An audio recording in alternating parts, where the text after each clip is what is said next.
chame de Rufus. Fala logo. Rufus é o bumbum dela. Meu bumbum deu nome pra ele. Ah, é? O seu bumbum é um personagem, tem até a voz. Ai, deixa eu ouvir. Bom dia! Estou indo trabalhar, bate aqui!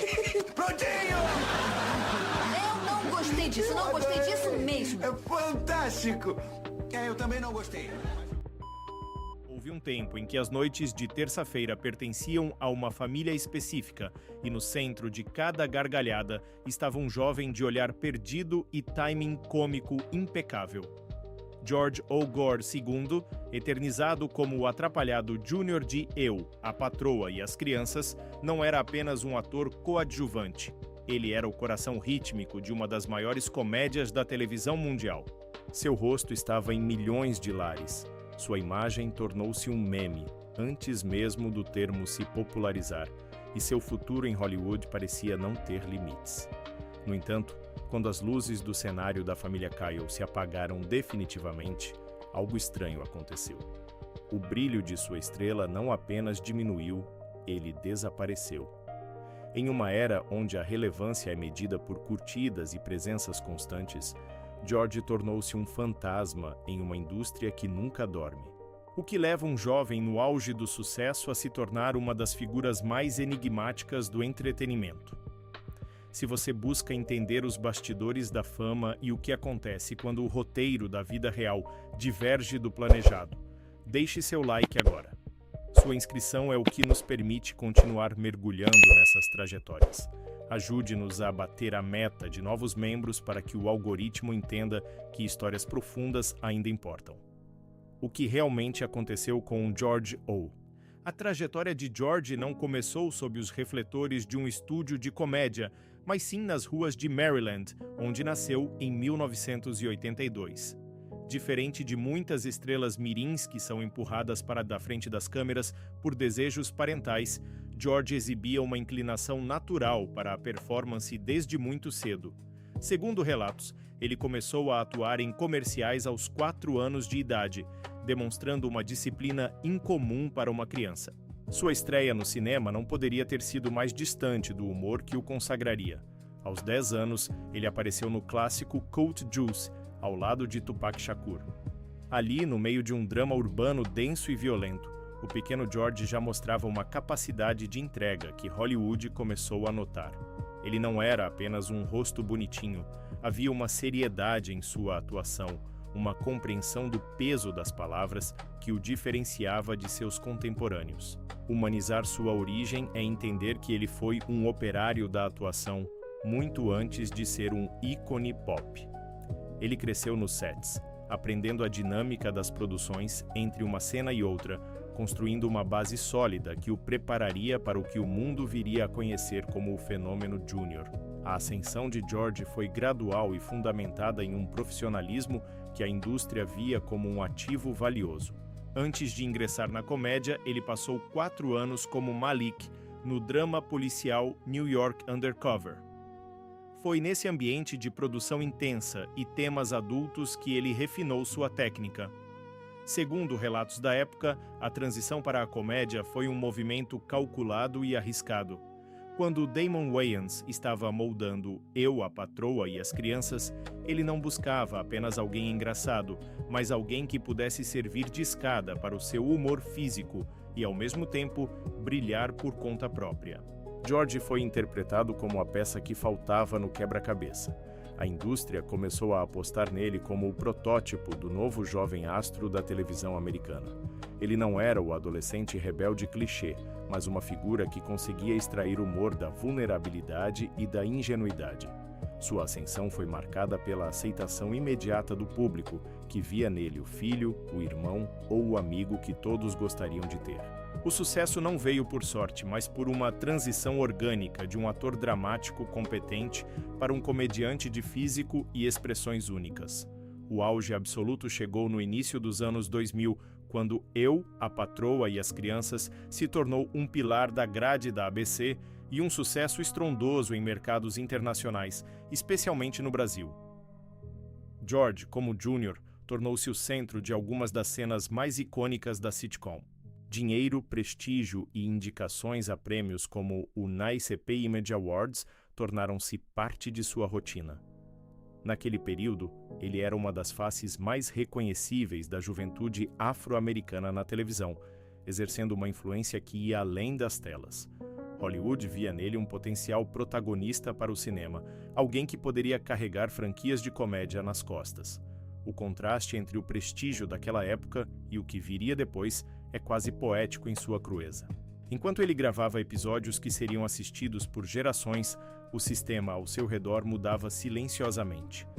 George estava no topo de uma montanha russa que, embora parecesse estável, estava prestes a enfrentar uma queda livre que nenhum roteiro de televisão poderia prever.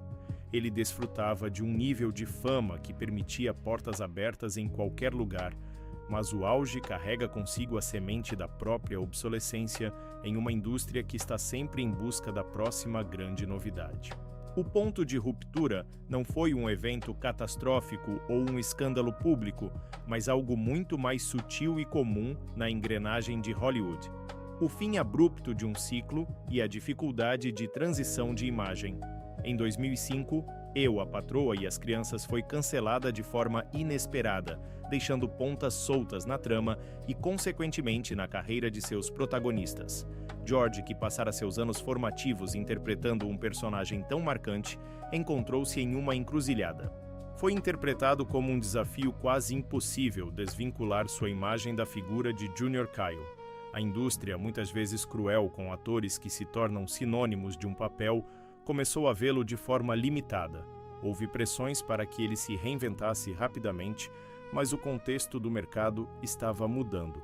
O espaço para jovens atores negros em comédias de situação estava encolhendo em favor de novos formatos, de reality shows e dramas procedurais. Decisões de carreira tomadas nesse período, como a tentativa de focar em outros interesses fora da atuação, foram vistas por alguns como uma perda de ímpeto, enquanto para outros foi apenas o início de um processo de busca por uma identidade que não dependesse de uma risada gravada ao fundo.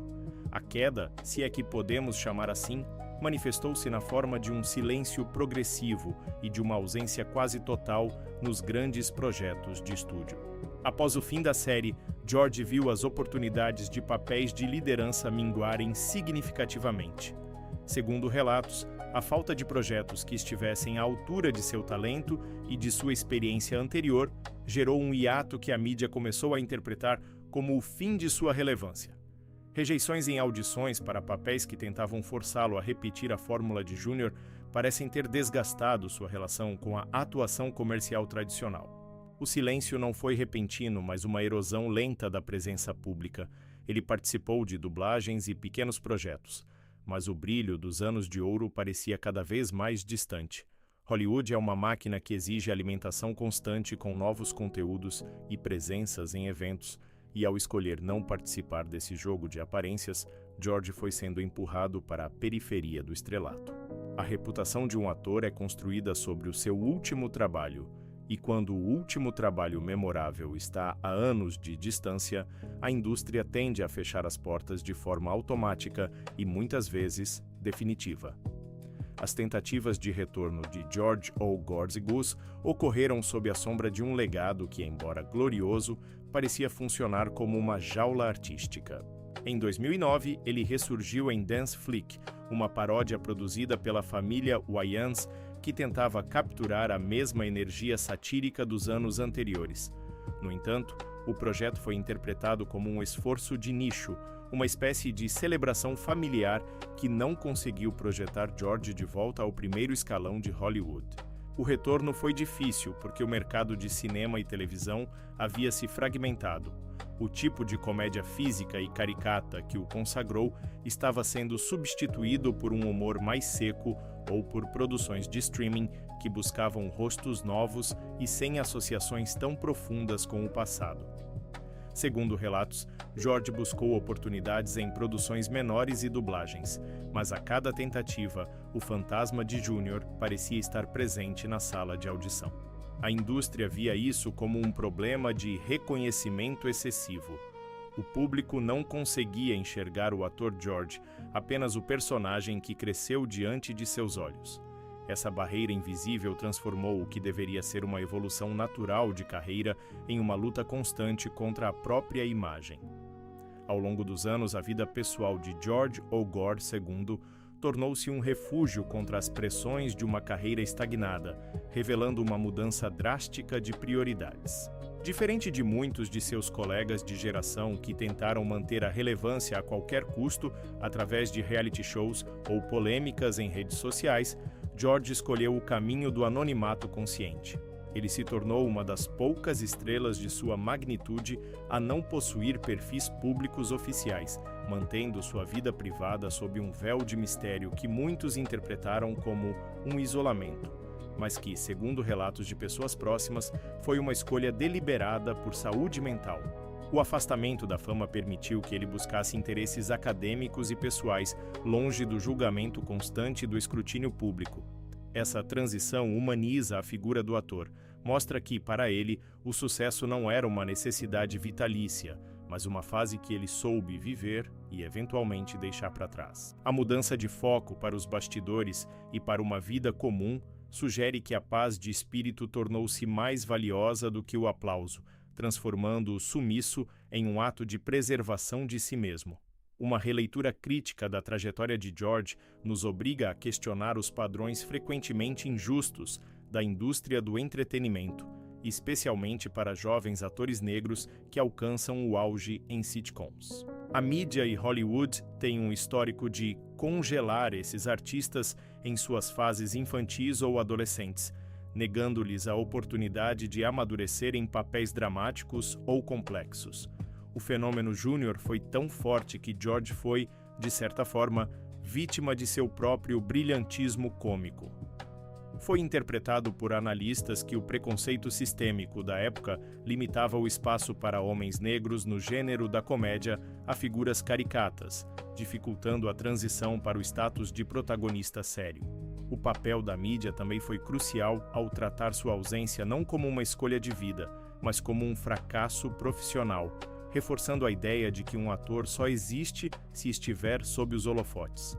Essa percepção ignora a exploração emocional que crianças e jovens sofrem em sets de filmagem e a coragem necessária para se retirar de um sistema que muitas vezes não oferece suporte para o dia seguinte ao cancelamento de uma série de sucesso. Hoje, a situação atual de George O. Gore II é a de um homem que vive em seus próprios termos, longe da toxicidade de Hollywood. Ele reaparece ocasionalmente em reuniões com o elenco de Eu, a Patroa e as Crianças, demonstrando um carinho genuíno pelo passado, mas sem a urgência de retomar o estrelato. Segundo relatos, ele teria se envolvido em projetos de educação e desenvolvimento de novos talentos, usando sua vasta experiência para guiar outros sem precisar estar à frente das câmeras. Ele vive de forma discreta, provavelmente usufruindo dos frutos de anos de trabalho intenso, mantendo uma rotina que prioriza a privacidade e o equilíbrio. Para o público que ainda o procura em listas de por onde anda, a resposta é simples, mas profunda: ele está onde escolheu estar.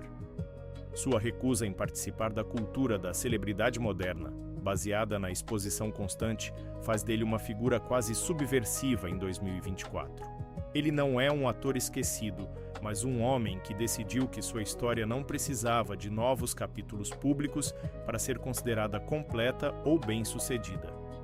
A história de George O. Gore II nos convida a uma reflexão necessária sobre o que realmente significa dar certo na vida. Em uma cultura que idolatra a fama eterna e o crescimento incessante, a trajetória do eterno Junior Kyle nos ensina que o sucesso pode ter um prazo de validade saudável e que o silêncio pode ser uma escolha de poder, não de derrota. Ele nos mostrou que é possível sobreviver à máquina de Hollywood com a dignidade intacta, desde que se tenha a clareza de que o personagem é um trabalho, e não a totalidade da pessoa. Sua vida serve como um espelho para as pressões que todos sofremos para sermos constantemente produtivos e visíveis.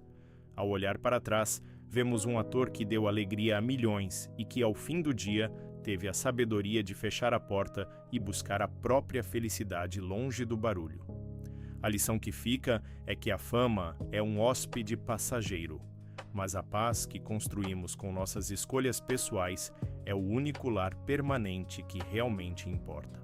No grande teatro da existência, a performance mais importante de George foi saber o momento exato de sair do palco para viver a sua própria realidade.